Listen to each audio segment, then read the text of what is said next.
అసలు ఎట్లాంటి వీడియోస్ నా కళ్ళలో పడొద్దు అనుకుంటానో అట్లాంటి వీడియోసే కళ్ళలో పడతాయి. కొంతమంది వస్తారు, వాళ్ళని ఏమనాలో అర్థం కాదు. కెమెరా ఉంది, ఎక్విప్మెంట్ ఉంది, నోరుంది, మాటలు వచ్చు అనే ఒక ధీమాతోటి కూర్చుంటారు.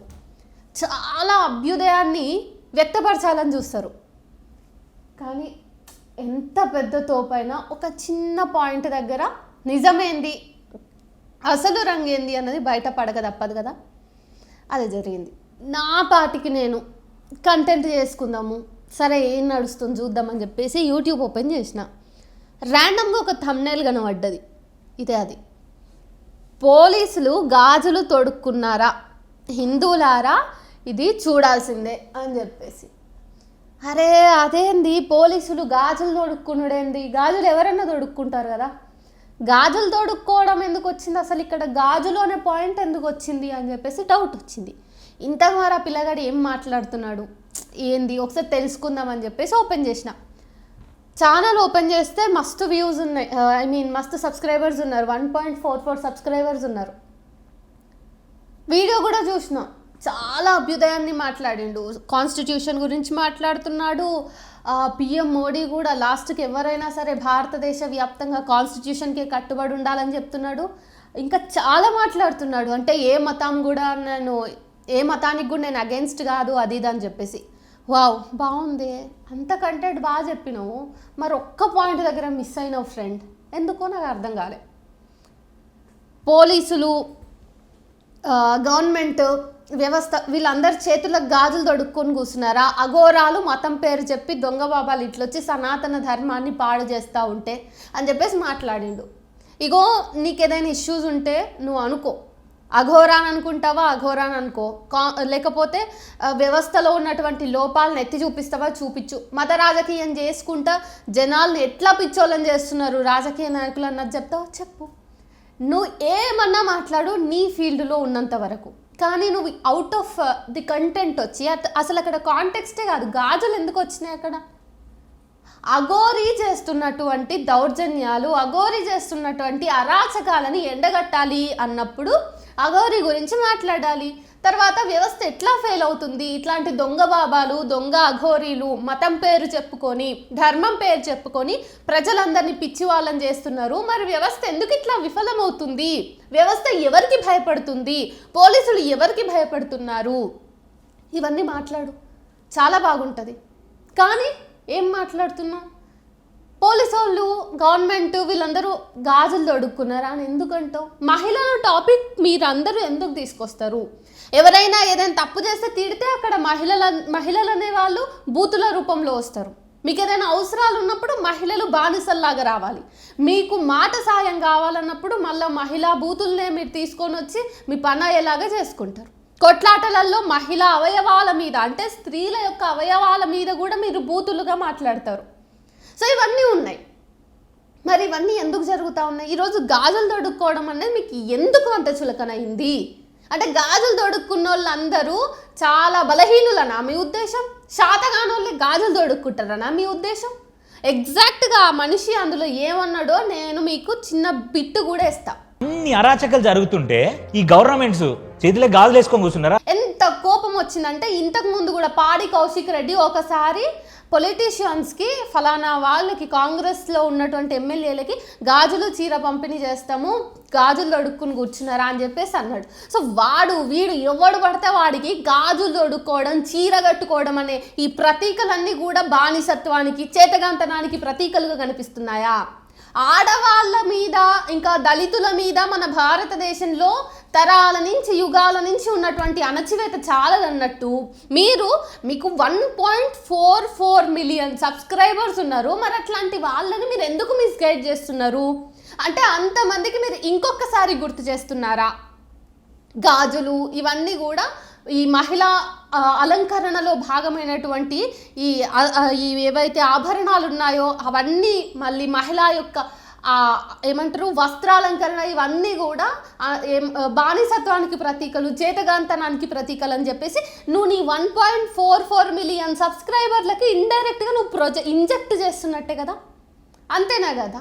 ఇప్పుడు మనం జర్నలిస్ట్లమి, ఒకసారి మాట తులనం అనుకోవాలి, ఇంకోసారి అనుకుంటాం ఇన్ఫర్మేషన్ పరంగా తెలియక మాట్లాడిండులే సరేలే అనుకోవచ్చు. కానీ భావజాల పరంగా ఆలోచన విధానం పరంగా మనం నోరు జారితే అది ఎంత ఎఫెక్ట్ వస్తుంది తెలుసా? ప్రతి విషయం కూడా నువ్వు ఎట్లా మాట్లాడినావు అంటే అన్న చాలా హేతుబద్ధంగా మాట్లాడినావు నిజం చెప్పాలంటే. అంటే మతం పేరు మీద జరుగుతున్నటువంటి దొంగ బాబాలు వచ్చి మహిళలకి అరాచకాలు చేయటం, ఈ అఘోరి వచ్చి రోడ్డు మీద కత్తందుకో నరిగేద్దాం పొడుస్తా గిడుస్తా అని అన్నప్పుడు అవన్నీ బాగానే చెప్పినావు. కానీ అంత ఏదో సామెత చెప్పినట్టు ఊరంతా తిరిగినోడు ఇంటికి వచ్చి వచ్చినట్టు ఏదో చెప్పినట్టు మొత్తం మీద ఏం చేసినావు? మహిళల దగ్గర ఫెయిల్ అయిపోయినావు. మనం ఎంత అభ్యుదయవాదులము అన్నది ఇట్లాంటి చిన్న చిన్న భావజాల సంబంధిత అంశాల మీద డిపెండ్ అయి ఉంటుందని మళ్ళీ మళ్ళీ గుర్తు చేస్తూ ఉన్నా నేను. ఎందుకంటే ఇప్పుడు మనం ఈ సొసైటీలో చాలా జరుగుతున్నాయి అమానుషాలు, చాలా జరుగుతున్నాయి. అంటే మనం చాలా అప్గ్రేడ్ అయినాం, 21st సెంచరీకి వచ్చినాం, మహిళలు అభ్యున్నతి పొందిండ్రు, అంతరిక్షానికి కూడా ఆడదెళ్ళింది, ఇంకెందుకు సమానత్వం, ఇంకేం కావాలి, ఇంతకంటే ఏం కావాలి, విమెన్ ఎంపవర్మెంట్ అని చెప్పేసి మాట్లాడుకుంటున్నారు. ఆల్రెడీ గృహహింస చట్టాన్ని తీసేయాలి, లేకంటే గృహహింస చట్టాన్ని జెండర్ బియాస్డ్గా కాకుండా న్యూట్రల్గా చేసేయాలి అని చెప్పేసి కూడా వస్తున్నాయి. రీసెంట్గా 1-2 సంఘటనల్లో భార్యలే భర్తల్ని చిత్రహింసలు చేసి వాళ్ళ చావుకి కారణమైనందుకు.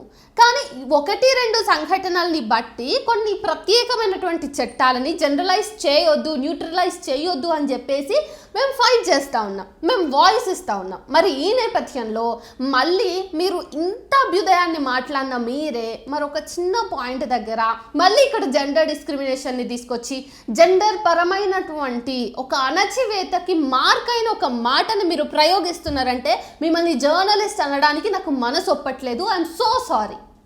అన్ని అరాచకాలు జరుగుతుంటే ఈ గవర్నమెంట్స్ చేతిలో గాజులు వేసుకొని కూర్చున్నారా? I'm so sorry. I repeat again, ఆడవాళ్ళ గాజులు, దుస్తులు, అలంకరణ సామాగ్రి అనేవి బానిసత్వానికో లేకపోతే చిన్నతనానికో ప్రతీకలు కాదు. అవి కేవలం ఒక ఆహార్యంలో భాగం అంతే. నాకు నచ్చితే నేను గాజులు వేసుకుంటా, లేకపోతే వేసుకోను. బట్ నాకు నచ్చకపోతే నేను ఏం వేసుకోను. గాజులు వేసుకున్నంత మాత్రాన ఇప్పుడు నేనేమి చేతగాందని నవ్వను. గాజులు వేసుకున్నంత మాత్రాన ఈరోజు నేను బయటకు వచ్చి వాయిస్ ఇవ్వనని కాదు, గాజులు వేసుకుని కూడా నేను పోరాడగలుగుతా. నువ్వు చరిత్ర చదువుకున్నావా?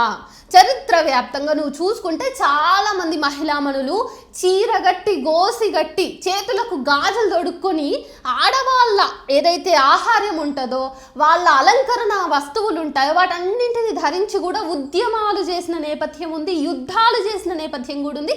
స్వాతంత్ర సంగ్రామానికి ముందుగా కూడా మహిళలు పోరాటం చేసినటువంటి చారిత్రక ఆధారాలు, సాక్ష్యాలు ఎన్నో ఉన్నాయి. బ్రో, మనలాంటి చదువుకున్న వాళ్ళము చిన్న చిన్న విషయాల పట్ల ఇట్లాంటి నిర్లక్ష్యాన్ని వహిస్తే తర్వాత అన్ని జనరలైజ్ అయిపోతాయి.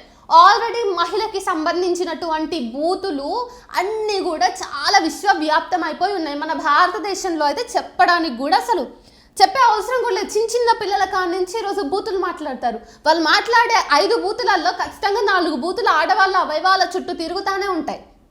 రాజకీయ నాయకులు పొద్దున్న లేసి తిట్టుకుంటారు ఒకరినొకరు. ప్రతిపక్షం మీద ప్రజాపక్షం దాడి, ప్రజాపక్షం ఇన్ ద సెన్స్ పాలకపక్షం మీద ప్రతిపక్షం దాడి చేస్తుంది మౌఖికంగా.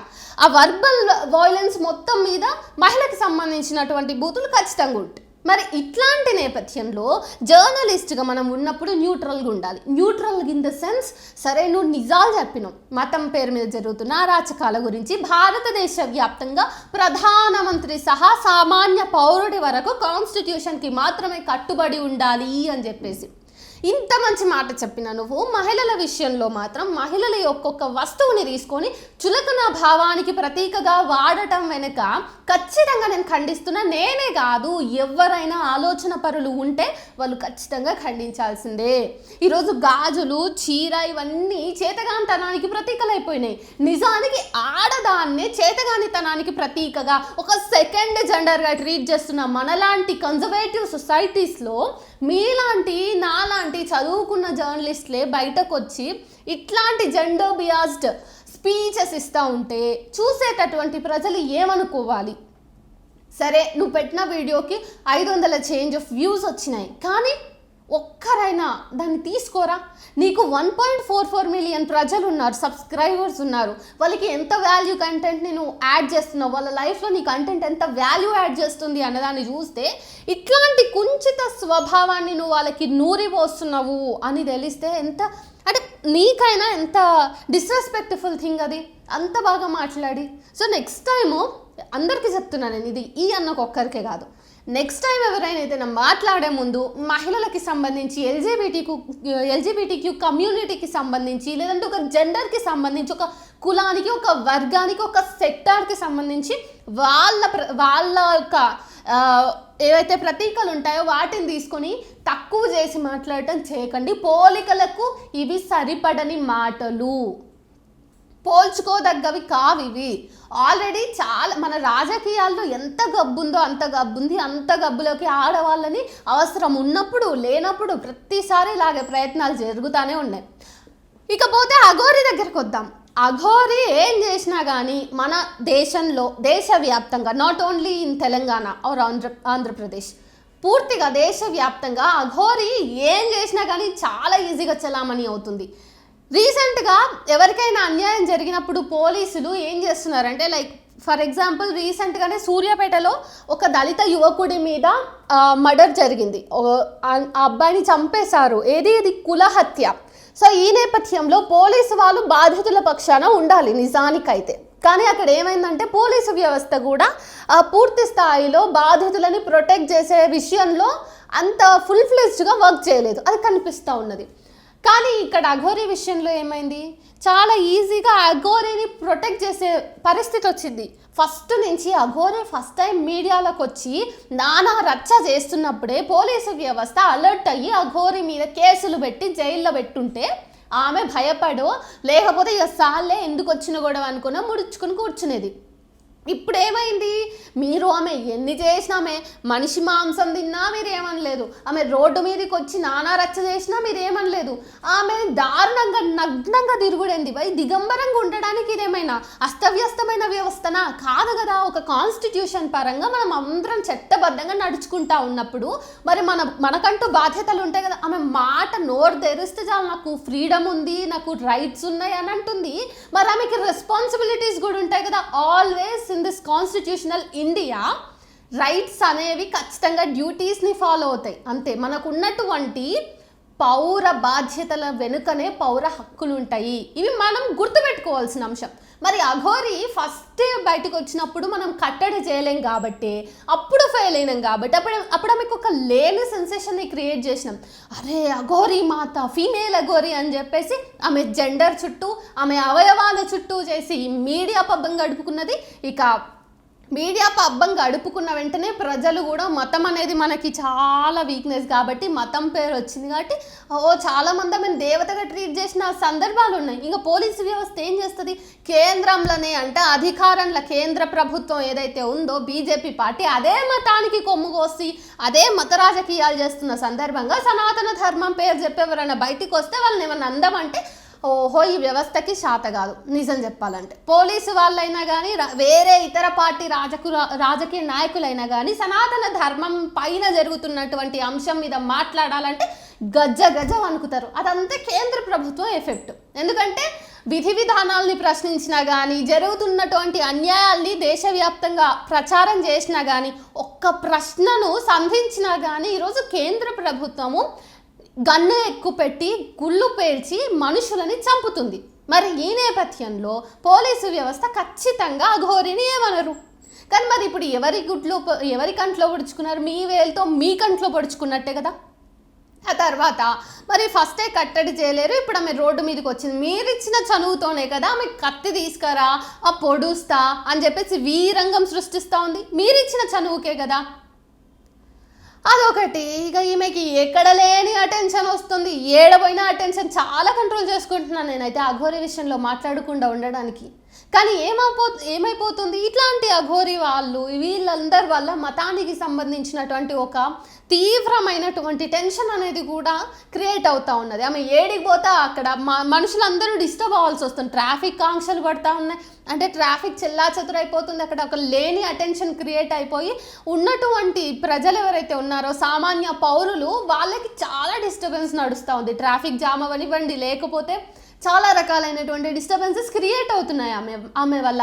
లిటరల్గా ఈరోజు అఘోరి మాత యాంటీ సోషల్ యాక్టివిటీస్నే చేస్తుంది. అయినా కానీ మనం ఆమెను ఏం చేయలేకపోయినాం. మరి ఇప్పుడు పోలీసు వాళ్ళని దారుణంగా మాట్లాడి బూతు ప్రయోగం చేసి వాళ్ళ మీద చేతులేపి వాళ్ళని హాని చేస్తున్నటువంటి అఘోరి మీద ఈ దేశంలో కాన్స్టిట్యూషన్ ఉన్నటువంటి ఈ దేశంలో చర్యలు తీసుకోలేకపోతున్నాము అంటే ఖచ్చితంగా అది కేంద్ర ప్రభుత్వం వరకు ఖచ్చితంగా హస్తం ఉంది. ఒక సామాన్యమైనటువంటి ఒక ట్రాన్స్జెండర్ వ్యక్తి ఎటువంటి ఎటువంటి రాజకీయపరమైనటువంటి సపోర్ట్ లేకుండా ఇంత పెద్ద డ్రామాని క్రియేట్ చేయడానికి అవకాశమే లేదు. సో ఆయన ఎక్కడ పోతే అక్కడ ఆయనకి ఫ్రీగా పెట్రోల్ పోసుడేంటి, ఆయన ఎక్కడ పోతే అక్కడ ఆయనకి బౌండరీస్ లేకపోవడం ఏంటి, ఆయనకి రూల్స్ అండ్ రెగ్యులేషన్స్ లేకపోవడం ఏంటి, సామాన్య పౌరులను ఆయన ఇష్టం వచ్చినట్టు డిస్టర్బ్ చేయడం ఏంటి. ఫ్రమ్ ద బిగినింగ్ అఘోరి చేస్తున్నటువంటి ప్రతి చిన్న చర్యలో కూడా రాజ్యాంగానికి విరుద్ధంగానే ఆయన నడుచుకుంటున్నాడు. మరి ఈ నేపథ్యంలో పోలీసు వాళ్ళు ఎందుకు సైలెంట్ ఉండాల్సి వచ్చింది? పోలీసు వాళ్ళ గొంతు నొక్కి మరి వాళ్ళని సైలెన్స్ చేస్తున్నటువంటి ఆ రిమోట్ కంట్రోల్ ఏడ ఉందో వాళ్ళెందుకు ఇట్లాంటి అరాచకత్వాన్ని ఎంకరేజ్ చేయాల్సి వస్తుంది? ఎండ్ ఆఫ్ ద డే ఇక్కడ నష్టపోతున్నది సామాన్య ప్రజానీకం మాత్రమే. ఇటు అఘోరి మాత విషయంలో మాట్లాడాలంటే నేను పర్సనల్గా చెప్తున్న విషయం ఏంటంటే చాలామంది ఈరోజు ట్రాన్స్జెండర్ వ్యక్తులు ఎన్నో రకాలైనటువంటి అవరోధాలని అధిగమించి చదువుకొని ఉన్నత స్థాయిలో ఉండే ప్రయత్నం చేస్తూ ఉన్నారు. ఇప్పుడిప్పుడే సమాజంలో వాళ్ళ అవకాశాలని ఎక్స్ప్లోర్ చేసుకోవడానికి పనిచేస్తూ ఉన్నారు.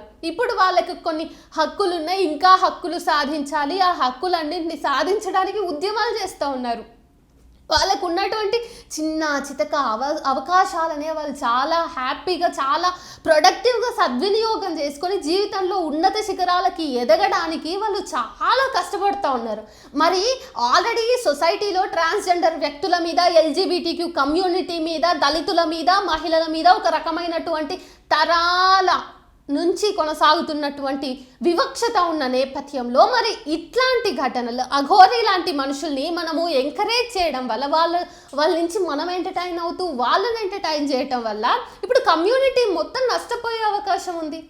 ఎంతమంది ఎల్జీబీటీక్యూ కమ్యూనిటీ నుంచి ఎంతమంది డాక్టర్లు అవ్వలేదు, ఎంతమంది చిన్న చిన్న అవకాశాలని కూడా చాలా ప్రొడక్టివ్గా ఉపయోగించుకొని ఈరోజు వాళ్ళు మాట్లాడుతున్నటువంటి ఇంగ్లీష్ ఇంకెవరు మాట్లాడలేకపోవచ్చు. వాళ్ళు ఎంత చక్కగా చదువుకుంటున్నారు, వాళ్ళు ఎన్నో రకాలుగా ఎక్స్ప్లోర్ అవుతున్నారు జీవితంలో, వాళ్ళు మళ్ళీ జన్మం తీసుకున్నంత కష్టాలని పడి కూడా. మరి అట్లాంటి వాళ్ళందరికీ ఎవరైతే అఘోరి ఉందో ఈమె మచ్చదస్తున్నట్టే కదా.